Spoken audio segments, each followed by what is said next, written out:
नमस्कार मंडळी, श्री स्वामी समर्थ. पवित्र अधिक मासाला सुरुवात झाली असून 15 जून 2026 पर्यंत हा अधिक मास असणार आहे. आणि या अधिक मासातच एक दुर्मिळ योग जुळून आला आहे, तो म्हणजेच गुरुपुष्यामृत योग 21 मे 2026 रोजी येत आहे.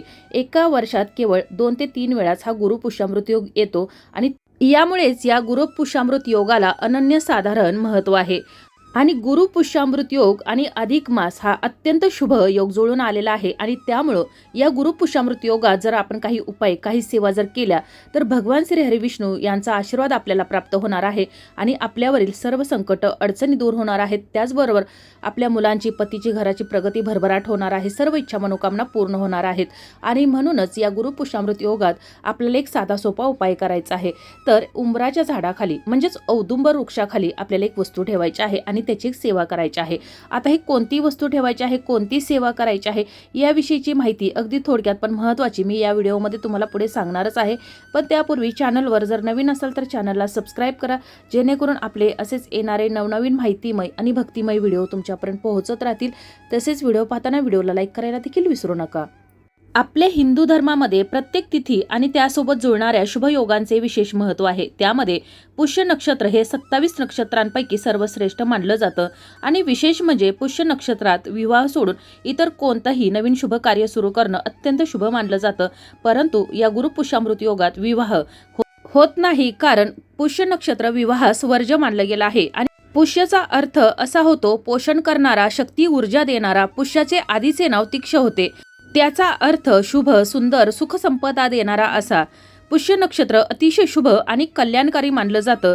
ऋग्वेदात पुष्याला तीक्ष म्हणजेच मंगलदायी किंवा मांगलिक तारा असं देखील म्हटलं जातं. तर आपण यापूर्वीच्या व्हिडिओमध्ये अधिक मासाविषयीची संपूर्ण माहिती जाणून घेतलेली आहे. अधिक मासाचं महत्त्व काय आहे, अधिक मासाला पुरुषोत्तम मास असं का म्हटलं जातं, त्याचबरोबर इतर देखील माहिती.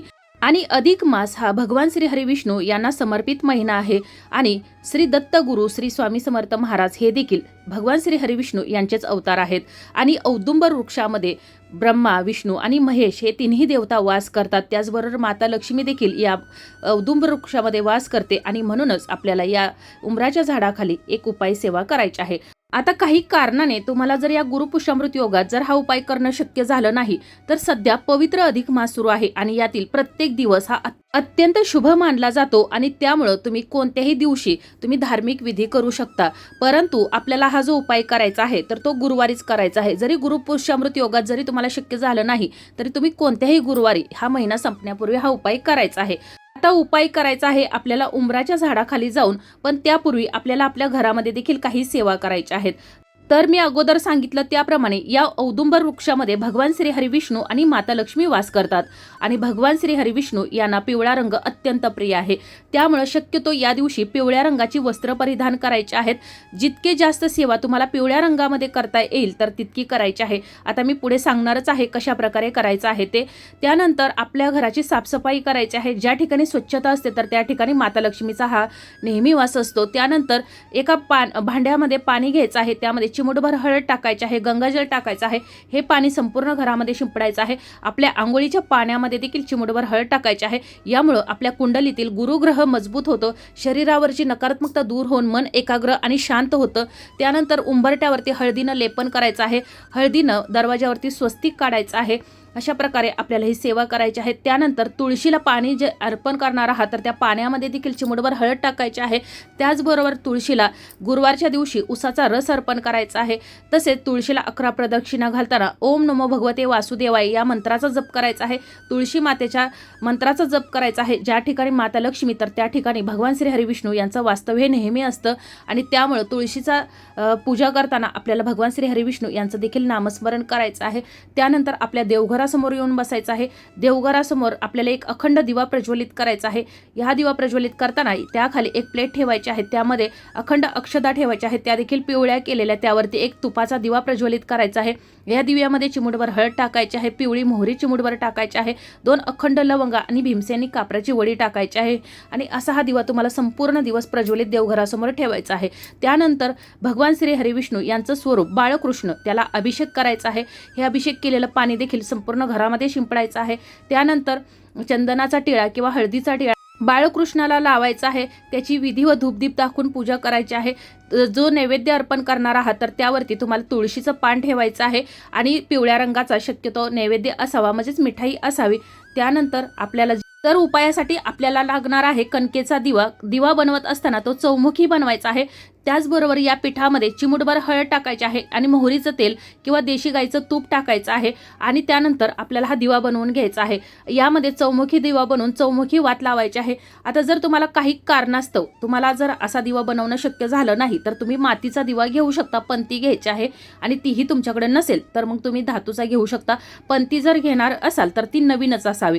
आता आपल्याला 3 ठिकाणी हा दिवा लावायचा आहे। एक आपल्याला तुळशीजवळ लावायचा आहे, एक आपल्याला उंबराच्या झाडाखाली लावायचा आहे आणि एक दिवा आपला जो घराचा मुख्य दरवाजा आहे तर तिथं उंबरठ्याजवळ लावायचा आहे। तुम्हाला 2 लावायचे असतील तर तुम्ही उंबरठ्याजवळ 2 लावू शकता किंवा 1 लावला तरी देखील चालेल, पण अशा प्रकारे आपल्याला दिवे लागणार आहेत। मग तुम्ही कणकेचे घेऊ शकता किंवा मातीचे घेतले तरी चालेल किंवा धातूचे घेऊ शकता।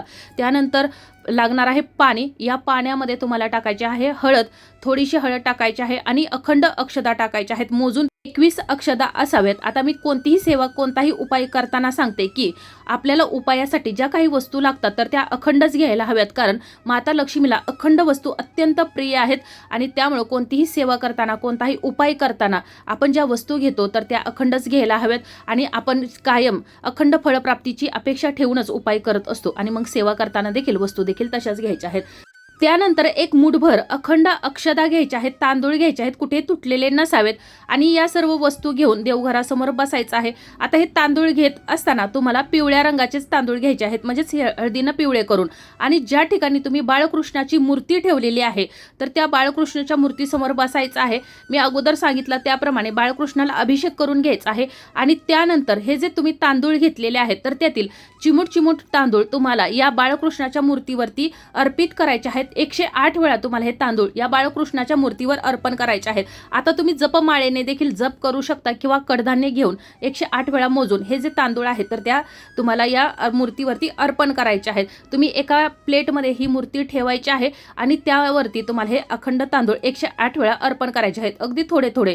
आणि त्यानंतर तुम्हाला या बाळकृष्णाच्या मूर्तीची पूजा करायची आहे। मी अगोदर सांगितलं त्याप्रमाणे बाळकृष्ण हे भगवान श्री हरी विष्णू यांचं स्वरूप आहे आणि त्यानंतर हे जे तांदूळ आहेत तर ते त्याच ठिकाणी ठेवायचे आहेत मूर्तीसह। त्यानंतर औदुंबर वृक्षाखाली जायचं आहे, म्हणजेच उंबराच्या झाडाखाली जायचं आहे। जाताना आपल्याला पाणी न्यायचं आहे, पाणी थोडं जास्त प्रमाणात घ्यायचं आहे आणि या पाण्यामध्ये देखील चिमूटभर हळद टाकायची आहे आणि या उंबराच्या झाडाला गोल फिरून तुम्हाला हे पाणी घालायचं आहे आणि त्यानंतर त्यातील थोडंसं पाणी वाचवून घरी आणायचं आहे। हे पाणी देखील तुम्हाला संपूर्ण घरामध्ये शिंपडायचं आहे, जेणेकरून घरातील जे नकारात्मकता आहे तर ती दूर होण्यास मदत होणार आहे। त्यानंतर तुम्हाला याच उंबराच्या झाडाचं एक पान तोडून घ्यायचं आहे आणि त्यावर आपण हा जो दिवा बनवून आणलेला आहे कणकेचा किंवा धातूचा असेल मातीचा असेल तर तो प्रज्वलित करायचा आहे। दिवा कधीही प्रज्वलित करताना त्याला आसन केल्याशिवाय तो प्रज्वलित करायचा नाही। या पानावरती थोड्याशा अखंड अक्षदा ठेवायच्या आहेत ज्या आपण हळदीनं पिवळ्या केलेल्या आहेत आणि त्यावरती तुम्हाला हा जो मोहरीच्या तेलाचा दिवा आहे तर तो प्रज्वलित करायचा आहे, म्हणजेच या दिव्यामध्ये मोहरीचं तेल घालायचं आहे। जर देशी गाईचं तूप असेल तर ते घालू शकता। चिमूटभर पिवळी मोहरी या दिव्यात घालायची आहे, 2 अखंड लवंगा, भीमसेनी कापराची वडी घालायची आहे आणि हा चौमुखी दिवा तुम्हाला त्या ठिकाणी प्रज्वलित करायचा आहे उंबराच्या झाडाच्या मुळाशी। त्यानंतर ज्या वेळेला तुम्ही हे उंबराच्या झाडाचं पान तोडणार असाल तर त्यावेळेला उंबराच्या झाडाची काडी देखील तुम्हाला काढून घ्यायची आहे। अगदी छोटीशी काडी काढून घ्यायची आहे, खूप मोठी फांदी काढून घ्यायची नाही। 2 घेतल्या 3 घेतल्या तरी चालेल, पण अगदी छोटीशी जशी माचीची काडी असते तर त्याप्रमाणे आपल्याला ही घ्यायची आहे। त्यानंतर या काड्या उजव्या हातामध्ये आपल्याला ठेवायच्या आहेत। आता उपाय कुटुंबातील कोणताही हा व्यक्ती करू शकतो, कारण हा उपाय आपल्या कुटुंबाच्या भरभराटीसाठी, सुखसमृद्धीसाठी आणि आपल्या कुटुंबावरील सर्व संकट, विघ्न, अडचणी दूर होण्यासाठी आहे। मुलांच्या विवाहामध्ये जे काही अडथळे येत आहेत तर ते सर्व काही दूर करण्यासाठी हा उपाय आहे। त्यानंतर ही जी आपण काडी घेतलेली आहे तर ती उजव्या हातामध्ये घ्यायची आहे। ज्या ठिकाणी तुम्ही हा दिवा प्रज्वलित केलेला आहे तर त्या दिव्यासमोर बसायचं आहे आणि 108 वेळा ओम नमो भगवते वासुदेवाय नमः या मंत्राचा जप करायचा आहे। त्यानंतर माता लक्ष्मीचं नामस्मरण करायचं आहे। तुमची जे काही इच्छा मनोकामना असेल तर ती तुम्हाला या भगवान श्री हरी विष्णू, दत्तगुरु, माता लक्ष्मी, श्री स्वामी समर्थ महाराज यांना सांगायचे आहे। त्यानंतर घरी यायचं आहे। त्यानंतर तुळशीजवळ या ज्या काड्या आणलेल्या आहेत तर त्या काड्या तुम्हाला स्वच्छ पाण्याने धुवायच्या आहेत. गंगाजलाने धुतल्या तर अतिशय उत्तम. आणि ज्या ठिकाणी आपण बाळकृष्णाची मूर्ती ठेवलेली आहे तर तिथं तुम्हाला अक्षदांवरती हे जे काड्या आहेत तर त्या ठेवायच्या आहेत. तुळशीजवळ देखील मी अगोदर सांगितलं त्याचप्रमाणे मोहरीच्या तेलाचा दिवा प्रज्वलित करायचा आहे किंवा देशी गाईच्या तुपाचा दिवा प्रज्वलित करायचा आहे. कणकेचे जेव्हा आपण 2 दिवे बनवून घेतलेले आहेत, एक तुळशीजवळ लावायचा आहे, एक मुख्य दरवाजाजवळ लावायचा आहे. असे दिवे आपण प्रज्वलित केले तर या दिव्याच्या प्रकाशानं माता लक्ष्मी आपल्या घराकडे आकर्षित होत असते आणि तिला आमंत्रित करण्यासाठी आपल्याला हे दिवे लावायचे आहेत. आणि या दिव्यामध्ये तुम्हाला पिवळी मोहरी, हळद, अखंड अक्षदा 11 मोजून अक्षदा टाकायच्या आहेत आणि त्यानंतर 2 अखंड लवंगा टाकायच्या आहेत. या दिव्यांची देखील तुम्हाला माता लक्ष्मी सारखीच पूजा करायची आहे. ज्या वेळेला तुम्ही उंबराच्या झाडाखाली दिवा प्रज्वलित करणार आहात तर त्यावेळेला देखील या दिव्याची देखील तुम्हाला पूजा करायची आहे. त्याला देखील धूपदीप दाखवायचा आहे. पिवळ्या रंगाची फुलं ही तुम्हाला या औदुंब वृक्षाखाली अर्पण करायची आहेत. म्हणजे जी काही असेल तर ते पिवळ्या रंगामध्ये तुम्हाला औदुंब वृक्षाखाली पूजा करताना वापरायचं आहे. अखंड अक्षदा जे काही असेल ते. आणि त्यानंतर या ज्या आपण काड्या आणलेल्या आहेत तर त्या दुसऱ्या दिवशी सकाळी देवपूजा करताना तुमच्या जर मुलांच्या विवाहामध्ये जर अडचणी येत असतील तर मग याची एक काडी उचलून घ्यायची आणि ती काडी तुमच्या मुलाच्या हातामध्ये एखाद्या लाल किंवा पिवळ्या रंगाच्या धाग्यामध्ये बांधून तुम्हाला त्याच्या हातामध्ये बांधायची आहे. त्याचबरोबर तुमच्या व्यवसायामध्ये जर काही अडचणी येत असतील तर त्या ठिकाणी यातील एक काडी ठेवायची आहे. काडी ठेवत असताना या ज्या अक्षता आपण ठेवलेल्या आहेत बाळकृष्णाच्या मूर्तीवर अर्पण केलेल्या त्यातील थोड्याशा अक्षदा त्यामध्ये तुम्हाला ठेवायच्या आहेत.